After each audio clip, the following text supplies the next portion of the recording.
Cinema शौकीन सबका स्वागत करता है। आज हम बात करने वाले हैं डायबोलिक जिनको अटैक्स के बारे में। ये कहानी है एक शातिर चोर की, जिसके लिए कोई भी चोरी बड़ी नहीं है और एक बार वो ठान ले तो फिर उसे चोरी करने से कोई नहीं रोक सकता। कहानी की शुरुआत होती है और हमारे सामने एक बड़ी बिल्डिंग का दृश्य आता है। इस बिल्डिंग के अंदर आर्मिन ज्वेलर्स का एक बहुत ही बड़ी दुकान है, जिसके अंदर बेशकीमती आभूषण रखे हुए हैं। उसके साथ साथ एक बहुत ही बड़ा ताज है, जिसकी कीमत बहुत ही ज्यादा है और इस पे नजर है डायबोलिक नाम के एक चोर की। हम डायबोलिक को देखते हैं जो इस बिल्डिंग के अंदर दाखिल होने की कोशिश कर रहा है। वो जब सबसे ऊपर वाले फ्लोर पे पहुंचता है तब देखता है कि यहाँ पर एक छोटी सी खिड़की है, जिसके अंदर से वो दाखिल हो जाता है।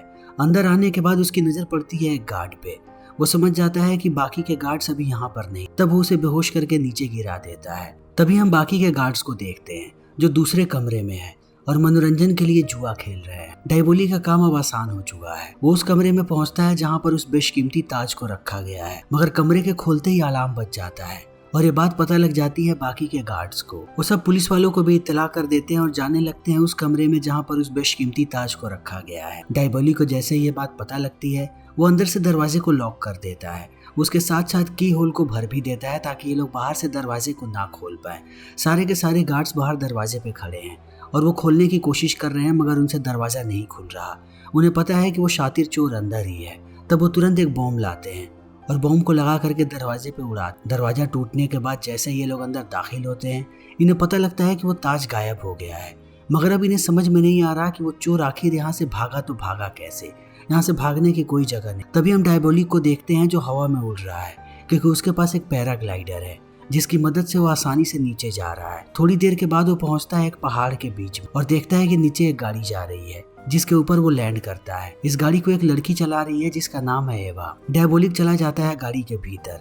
जब ये दोनों एक दूसरे को देखते हैं तब हमें पता लगता है कि ये दोनों पार्टनर्स हैं और उसके साथ साथ ईवा डायबोलिक की गर्लफ्रेंड। ये दोनों एक दूसरे को देखने के बाद खुश हैं कि इन लोगों ने चोरी को अंजाम दे दिया। कुछ दिनों के बाद हम एक बहुत बड़े समारोह को देखते हैं जिसमें बहुत सारे लोग आ रखे हैं।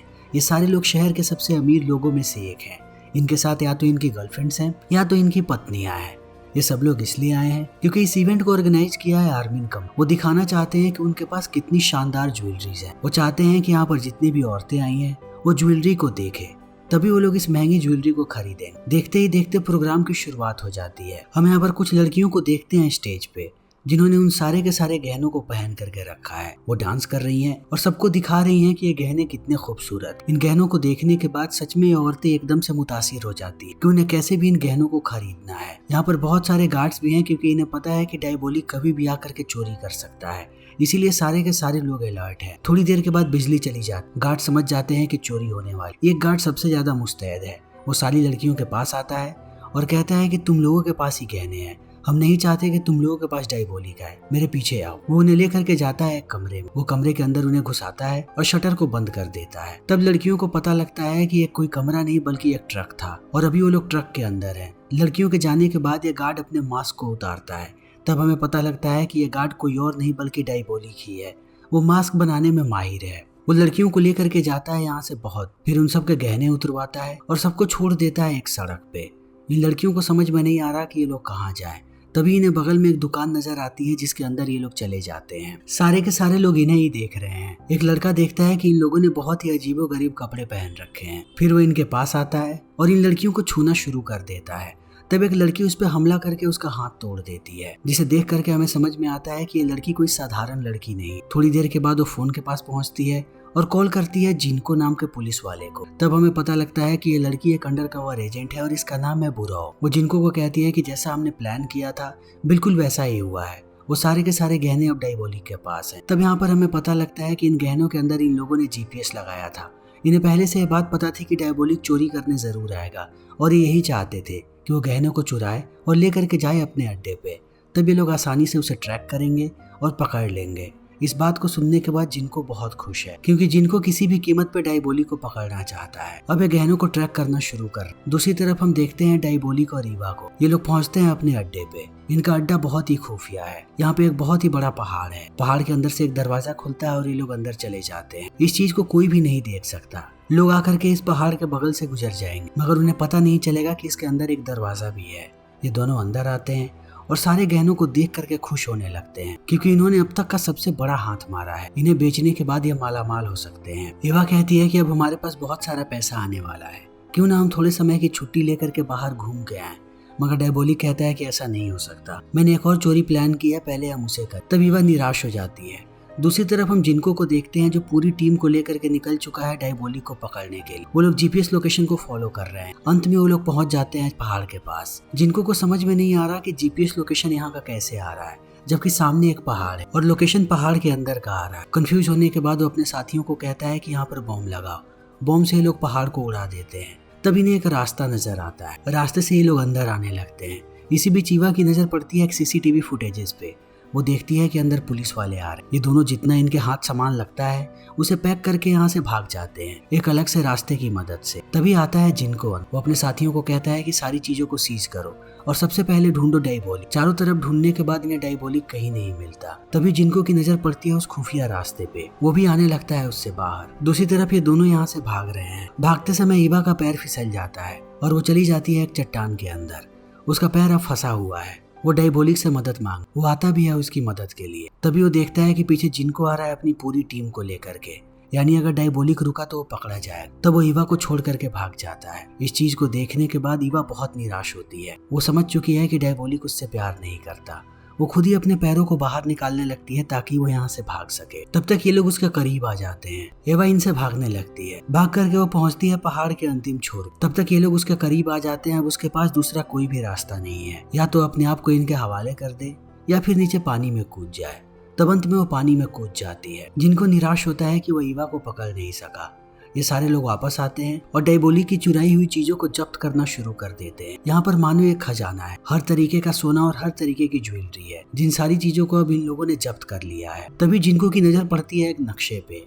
नक्शा देखने के बाद वो समझ जाता है कि यहाँ पर भी शायद डायबोलिक आ सकता है। वो जल्दी से अपनी टीम को लेकर के पहुंचता है वहाँ। अंदर जाने के बाद ये लोग देखते हैं कि ये जगह पूरी तरीके से खाली है। तभी एक पुलिस वाले का गलती से हाथ लग जाता है एक लीवर के दबने के बाद एक खुफिया दरवाजा खुलता है। दरवाजे की मदद से सारे के सारे लोग चले जाते हैं अंदर जाने के बाद वो देखते हैं कि डायबोलिक ने यहाँ पर एक मशीन बनाई हुई है जिसकी मदद से वो मास्क बनाता है। उसने अपनी ज्यादातर चोरियों में मास्क का इस्तेमाल किया है। जब भी उसे बड़ी चोरी करनी होती है तब वो ऐसा ही करता है। जिनको सबको कहता है कि यहाँ के किसी भी चीज को मत छूना, ये जगह हमारे काम की है। तभी शहर में एल्टिया नाम की एक औरत आती है जो बगल के एक शहर की रानी है। इस शहर में आने के बाद वो सबसे पहले जाकर के मिलती है जिनको से। तब हमें पता लगता है कि वो जिनको की गर्लफ्रेंड है। वो जिनको से कहती है कि अब हमें शादी कर लेनी चाहिए, मैं और इंतजार नहीं कर सकती। जिनको कहता है कि तुम्हें पता है मैंने शपथ ली है कि जब तक मैं डायबोलिक को नहीं पकड़ूंगा तब तक मैं शादी नहीं करूंगा।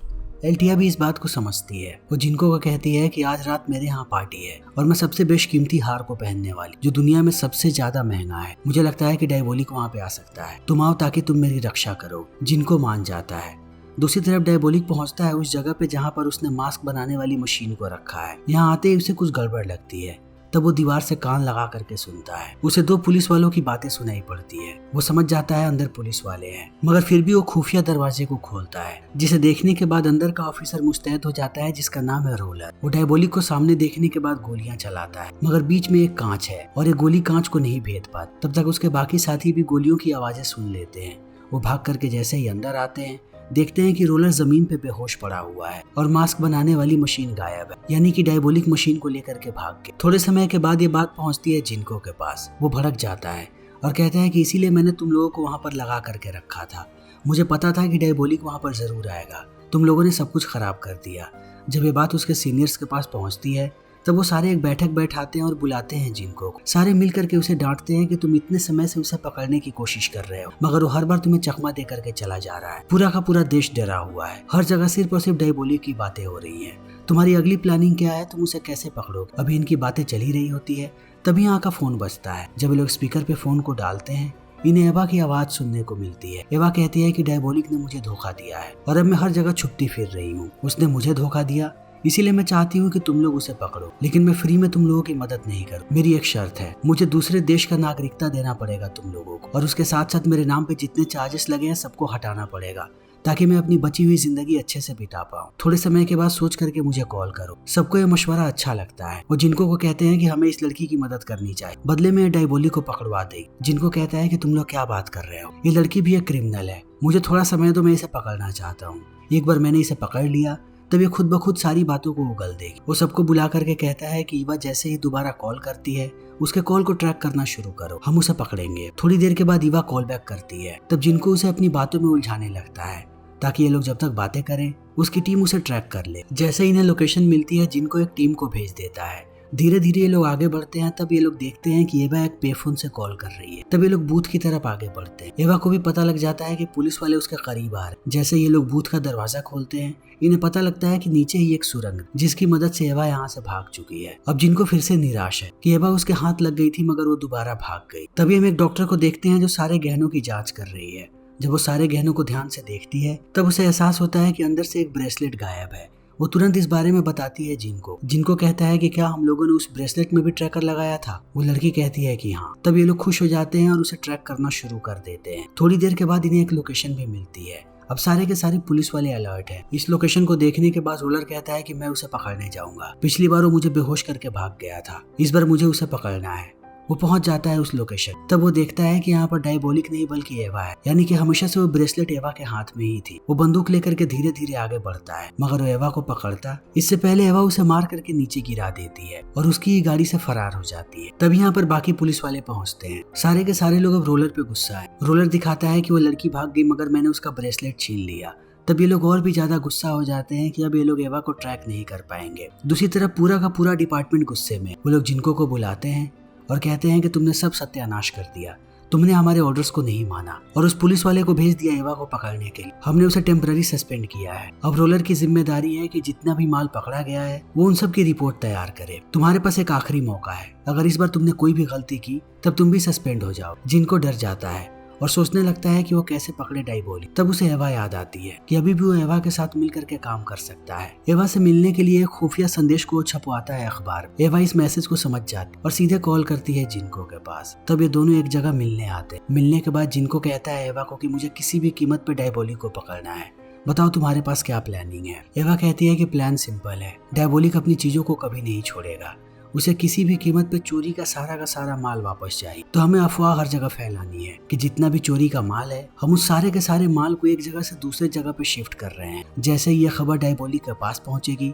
वो चोरी करने जरूर आएगा, तब हम उसे पकड़ लेंगे। जिनको कहता है कि ये इतना आसान नहीं होगा। एवा कहती है मुझे पता है, इसलिए हमें पूरा का पूरा जाल बिछाना पड़ेगा। हम 2 ट्रक्स को निकालेंगे उस जगह से। पहले ट्रक में हाई सिक्योरिटी होगी मगर उस ट्रक के अंदर कुछ नहीं होगा और दूसरी ट्रक होगी एकदम से बेकार जिसपे किसी का शक भी ना जाए। जो बेकार ट्रक होगी सारा का सारा खजाना उसके अंदर होगा मगर डायबोलिक आएगा हाई सिक्योरिटी वाले ट्रक के पीछे। हम उस ट्रक को लेकर के जाएंगे सबवे के अंदर। जैसे ही डायबोलिक अंदर होगा हम चारों तरफ से रास्ते को बंद करके उसे पकड़ लेंगे। जिनको कहता है कि ये प्लानिंग अच्छी है, वो इस पे काम करना शुरू कर देता है। सबसे पहले ये लोग हर जगह इस खबर को फैलाते हैं ताकि ये खबर पहुंच जाए डायबोलिक के पास। इसी बीच एल्टिया आ जाती है जिनको के पास। तब जिनको कहता है कि मैं तुम्हारी पार्टी में नहीं आ पाऊंगा, आज रात मुझे किसी भी कीमत पर डायबोलिक को पकड़ना है। एल्टिया इस बात को समझ जाती है। उसने अपनी तैयारी शुरू कर अपने आप को सजाने के लिए उसने एक आर्टिस्ट को बुलाया है। दूसरी तरफ जिनको अपने काम पे लगा हुआ है वो सबको प्लानिंग समझाता है और कहता है कि हमें 2 लोग चाहिए। हमें एक बंदा ऐसा चाहिए जो उस ट्रक को चलाए जिसके अंदर पूरा का पूरा खजाना होगा, जिसपे किसी का भी शक नहीं जाने वाला। तब रोलर हाथ खड़ा करता है और कहता है कि इस केस में मैंने ऑलरेडी बहुत सारी गड़बड़ी करी है, इन सबको ठीक करने का मेरे पास आखिरी मौका है, मैं चलाऊंगा उस ट्रक। सारे लोग उसे समझाने की कोशिश करते हैं मगर रोलर किसी की नहीं सुनता। वो कहता है कि मेरे पास ये आखिरी मौका है। तब जिनको मान जाता है। रात होते ही ये लोग अपनी प्लानिंग को शुरू कर देते हैं। सबसे पहले ये लोग बड़े ट्रक को बाहर निकालते हैं और ट्रक के पीछे पूरी सिक्योरिटी हो। ट्रक के जाने के आधे घंटे के बाद रोलर दूसरी ट्रक को लेकर के निकलता है और दूसरी दिशा में निकल जाता है। थोड़ी देर के बाद जैसे ये लोग सुरंग के अंदर पहुंचते हैं, आगे का दरवाजा बंद हो जाता है और चारों तरफ से धुआं फैलने लगता है। सब अपनी बंदूकें निकाल करके अलर्ट हो जाते। तभी बगल से एक आदमी आता है सामने। ये लोग अंधाधुंध गोलियां चलाने लगते हैं। तब जिनको को लगता है कि कुछ ना कुछ तो गड़बड़ जरूर। वो भाग करके आता है आगे और सबको गोली चलाने से रोकता है। जैसे ही वो उस आदमी के बगल में आता है वो देखता है कि ये कोई इंसान नहीं बल्कि एक पुतला है, यानी कि डायबोलिक ने इन्हें धोखा दिया है। दूसरी तरफ रोलर उस गाड़ी को लेकर के आगे बढ़ रहा है। वो गाड़ी को लेकर के आता है जंगल के बीचों बीच, फिर गाड़ी से चला आता है बाहर और अपने मास्क को निकालता है। मास्क निकालने के बाद हमें पता लगता है कि ये आदमी कोई और नहीं बल्कि डायबोलिक ने रोलर का चेहरा लगा लिया। तभी उसके सामने एक लड़की आती। ये वो लड़की है जिसने एल्टिया का मेकअप किया था। तभी वो भी अपना मास्क हटाती है और हम देखते हैं कि ये लड़की कोई और नहीं बल्कि एवा है। ये मेकअप आर्टिस्ट बन करके गई हुई थी एल्टिया के पास और उसने उसका बेशकीमती नेकलेस चुरा लिया। अब यहाँ पर हमें पूरी कहानी पता लगती है। जब जिनको पहली बार उस पहाड़ के सामने आया था, तभी डायबोलिक इस बात को समझ गया था कि वो सारा का सारा माल लेकर के यहाँ से नहीं भाग सकता। तब उसने एवा को पूरी प्लानिंग बताई कि उन्हें क्या करना है। जैसे ये सारे लोग अंदर आए, बाहर जाने के बाद जानबूझ करके एवा ने अपने पैरों को फंसाया ताकि जिनको को लगे कि डायबोलिक ने उसे धोखा दिया है। उसके बाद वो पानी में कूदी और एक खुफिया रास्ते से यहाँ से गायब हो। दूसरी तरफ डायबोलिक ने अपने प्लान को आगे बढ़ाया। जब वो रोलर से पहली बार मिला तभी उसने उसे मार दिया। उसे मारने के बाद उसने उसके चेहरे का मास्क बनाया और लेट गया जमीन पे ताकि वो अंदर रह करके सारी प्लानिंग को समझ सके। फिर जिनको इनके जाल में फंसने लगा। ईवा जिनको के पास आई और उसने अपनी प्लानिंग उसे बताई जिसमें सिर्फ उनका फायदा था और जिनको ने ऐसा ही किया। एक तरफ रोलर बन करके डायबोलिक ने सारी चीजों को दोबारा चुराया और दूसरी तरफ ईवा मेकअप आर्टिस्ट बन करके पहुंची एल्टिया के पास और इस तरीके से इनकी चोरी पूरी हो गई। दूसरी तरफ जिनको को भी ये सारी बात समझ में आती है, मगर वो सबसे ज्यादा टूटा हुआ है एल्टिया के बारे में सुन करके कि वो उसके बेशकीमती हार को नहीं बचा सका। वो हर तरफ से फेल हो गया। समय ऐसे ही बीतने लगता है। थोड़े समय के बाद हम ईवा और डायबोलिक को देखते हैं दूसरे देश में। ये दोनों एक शानदार घर में रह रहे हैं, मगर ये चोरी करने से कभी बाज नहीं आएंगे। ये लोग अपनी अगली चोरी की प्लानिंग कर रहे हैं। फिर इसी के साथ फिल्म यहीं पर खत्म हो जाती है। तो दोस्तों, हमारी आज की ये वीडियो यहीं पर खत्म होती है। अगर आपको हमारी ये वीडियो पसंद आई हो तो इसे लाइक करें, शेयर करें और चैनल को सब्सक्राइब करें। Thank you.